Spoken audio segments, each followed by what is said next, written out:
It is such an honor to be here. I am so honored to be a commissioner, and I too left the meeting with Melinda feeling really pleased that I had become a commissioner, because I need to always be in search of learning from others, and so this network of friends will certainly help benefit the work in Maryland. Welcome to the Good Teaching Summit. Thank you for making time in your busy lives to join us here today. Your attendance today speaks volumes about your interests in continuous improvement for students and the teachers and leaders who touch their lives in schools each day. A special thank you to Melinda George, the president of NCTAF, for inviting me to kick off this terrific event. The idea of good teaching resonates with me. I had the privilege of being a classroom teacher for over 15 years. So now with all the other things that Melinda says, you're counting the dates. Yeah, I'm kind of old. It was as a classroom teacher that I learned the essence of the term lifelong learning, because as I facilitated knowledge acquisition in middle and high school English language arts classrooms, my students taught me how to be an effective teacher in several ways. The most salient lesson was all about relationships. My students and I established wonderful relationships. Yes, we liked each other most days, but more importantly, we respected each other at all times. My students allowed me, from a new teacher to a veteran teacher, to take risks and to try new things.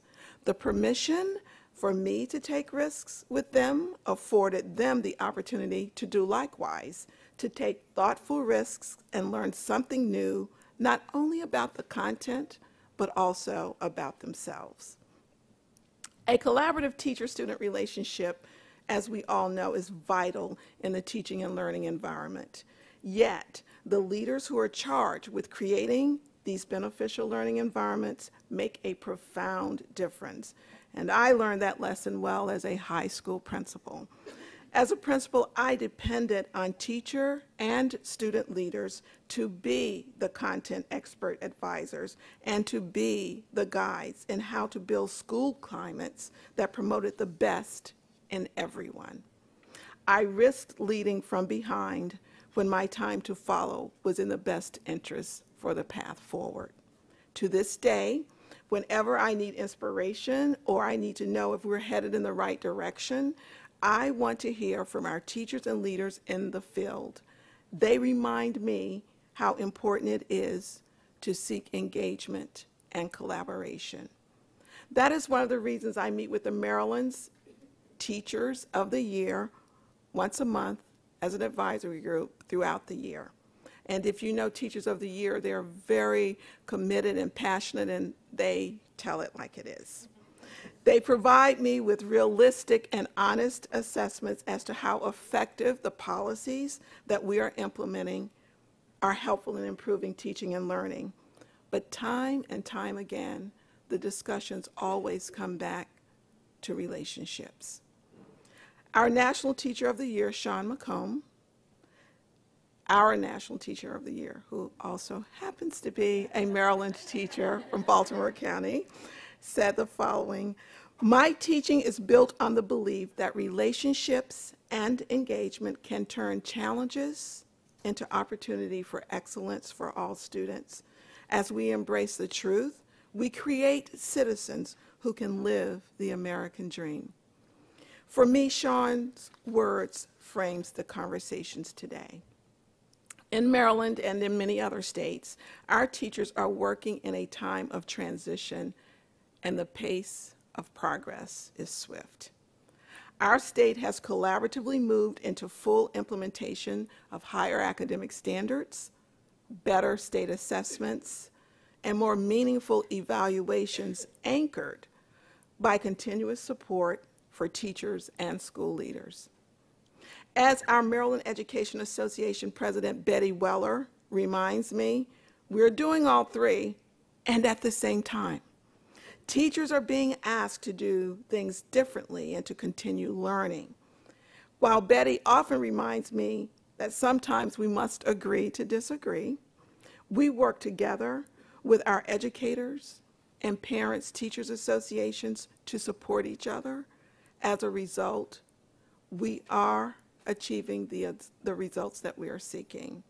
I learned early on that sustainable change will not happen through top-down directives, but rather through collaboration with our many partners in local school systems, state organizations, and national groups like NCTAF.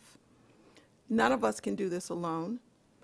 Respecting the power of collaboration, my staff and I meet regularly in person. When I came on board at both DOE in Delaware and now in Maryland, what I said to my staff is, if I walk through this building and you're in your office, we have a problem.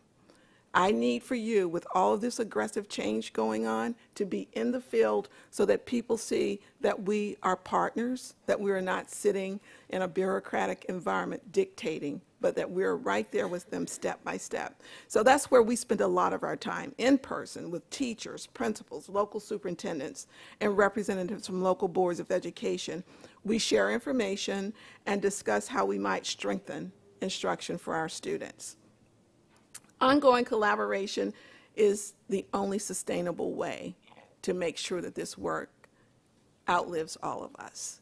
If there's not buy-in from the people that are responsible for this work in the field every day, when the leader goes away, the work goes away, which is why many of our educators become somewhat cynical.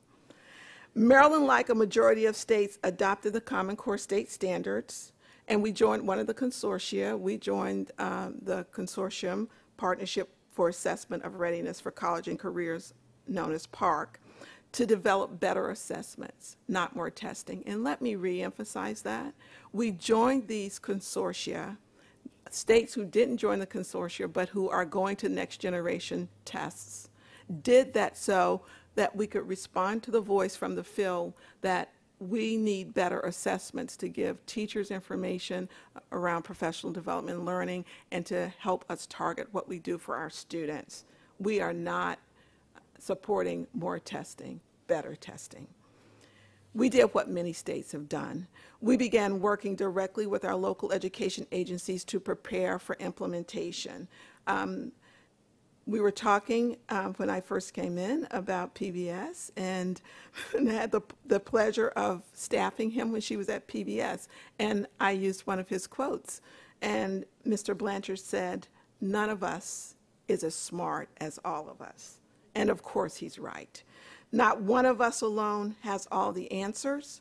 We need the expertise of everyone who touches our schools in any way to improve learning. That is why today's event is so important. We have the opportunity to share with and hear from practitioners at all levels, and of course some of them will be from Maryland, at all levels of the system about their own strategies for maintaining the relationships that help their teachers and students achieve high standards. That is why in Maryland we started the transition to more rigor by actually bringing teams of teachers together from every school in the state for intensive discussion, collaboration, and training 3 years before formal implementation of the new standards. These teachers gave us a sense of direction in providing support. Master teachers from local school systems led many of the sessions during our summer Educator Effectiveness Academies. More than 7,000 teachers took part in the academies during the summers of 2011, 2012, and 2013, and then they were to return to their schools to spearhead the implementation. Through our Race to the Top grant, we provided stipends to these teachers.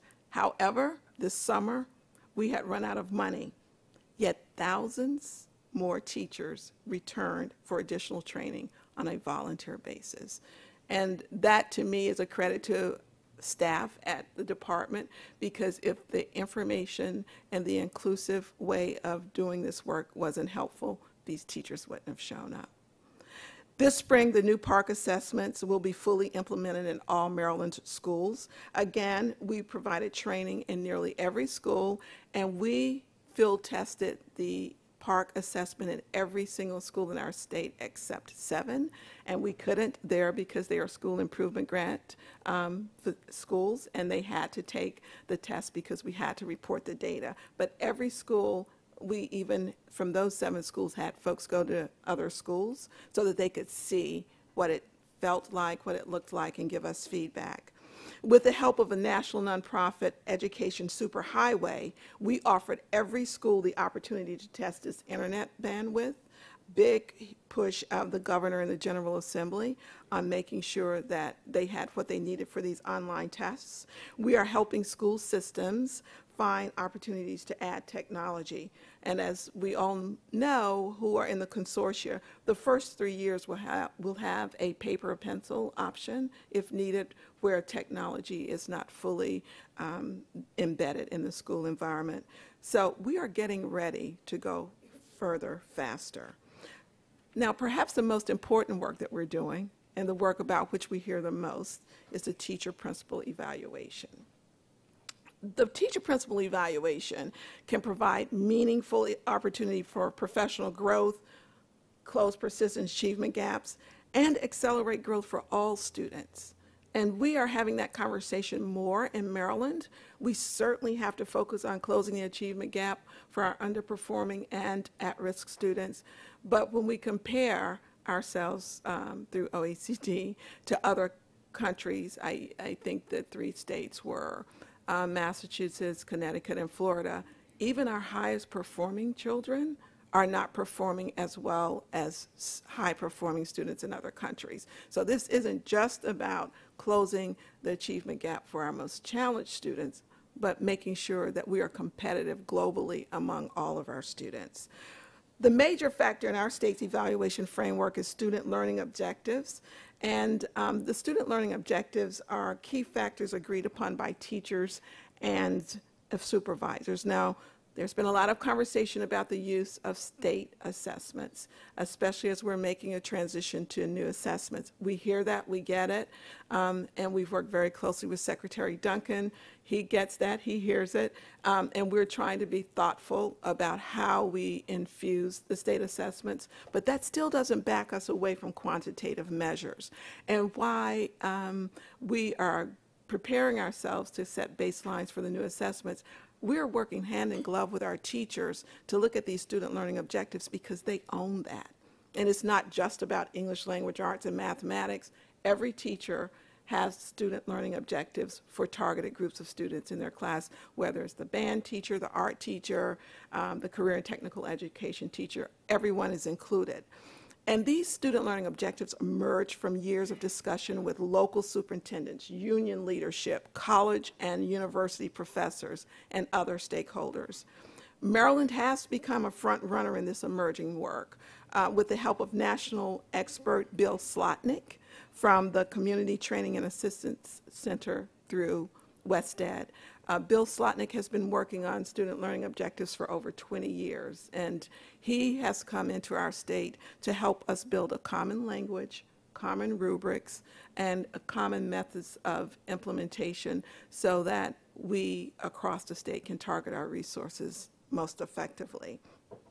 In fact, the Maryland State Department of Education joined the State Board of Education to sign a memorandum of understanding with our major education leadership organizations to codify our commitments to successfully implementing the student learning objectives in every classroom and to work together to refine the process. So in addition to the Maryland State Department of Education and the State Board, signatories are Maryland State Education Association, an affiliate of NEA, the Baltimore Teachers Union, the affiliate of AFT, Public Schools Superintendents Association, the Maryland Association of Primary School Administrators, and the Maryland Association of Secondary Administrators, and of course, their local boards of education. It was really momentous, and I think finally the teachers in the field took a deep breath and said, okay, now they're working together. We found something on which we can all agree and move forward. We also launched, as I talked about earlier, Leadership Matters. In meeting with my Teachers of the Year one of the meetings, a teacher pulled out a card, and she said, "Oh, I have some questions from my school." And I said, "Oh, so what's happening? Your colleagues know that you're meeting with the state superintendent, so they're sending questions for you to ask me?" She said, "No, this is from my principal." And I was horrified. And I said, "Your principal, he wanted me to ask you, is it really true?" And I left and went back to staff and said, "We have a problem. When we have the leaders in the school having to glean information from the folks they're supposed to be leading, not good."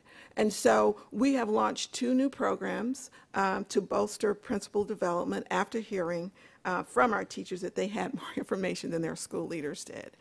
With the help from our partners at WestEd, we launched our first Governor's Promising Principals Academy and Principal Leadership Pipeline to support current and aspiring school leaders.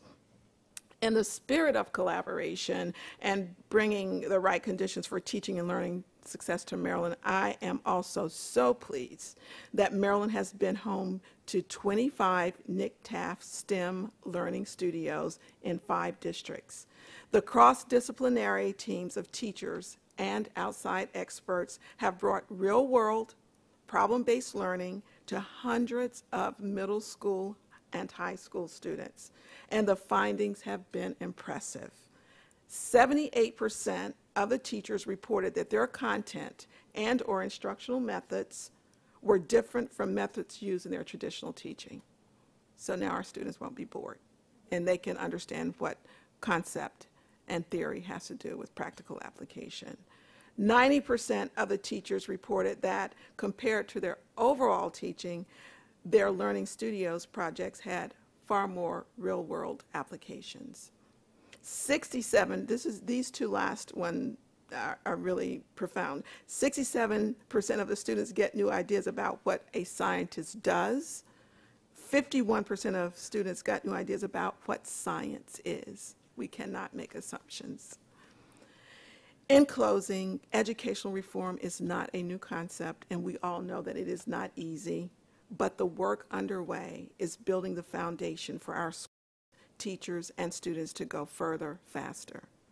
In Maryland, we're getting it done, and I believe as a nation, we will prepare students to achieve their dreams if we are open to being bound together in this work through collaboration. So thank you again for indulging me this morning, and thanks to Nick Taft for letting me be a commissioner. I look forward to a long relationship. Have a great summit. Thank you.